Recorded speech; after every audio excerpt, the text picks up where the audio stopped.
Hello friends, વાત કરીશું સોના અને ચાંદીના વીકલી આઉટલુક વિશેની. તે પહેલા આપણે જોઈશું કે ગત સપ્તાહમાં સોના અને ચાંદી પર કેવી અસર રહી.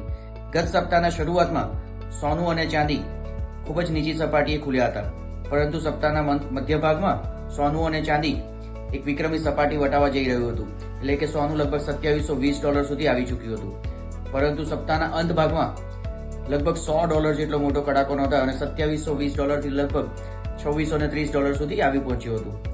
આની પાછળના મુખ્યત્વે કારણમાં એવું મનાઈ રહ્યું છે કે ચાઇનાની સેન્ટ્રલ બેન્કો દ્વારા પુષ્કળ પ્રમાણમાં સોનાની ખરીદી કરવામાં આવી રહી છે, તો બીજી બાજુ ચાઇના પોતાની કરન્સીનું ડિવેલ્યુએશન કરવા જઈ રહી છે.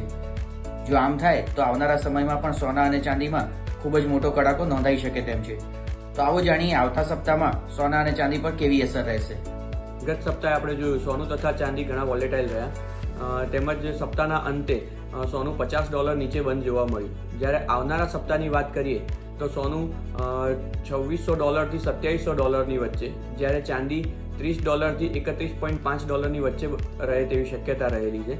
જ્યારે ભારતીય બજારમાં વાત કરીએ તો સોનું 76,000 થી 78,000 ની વચ્ચે, જ્યારે ચાંદી 92,000 થી 96,000 ની વચ્ચે રહે તેવી શક્યતા રહેલી છે. ભારતીય રૂપિયો સતત નબળો પડી હોવાનું કારણે સોનામાં ભાવ વધારો એ એક મુખ્ય કારણ છે. Thank you.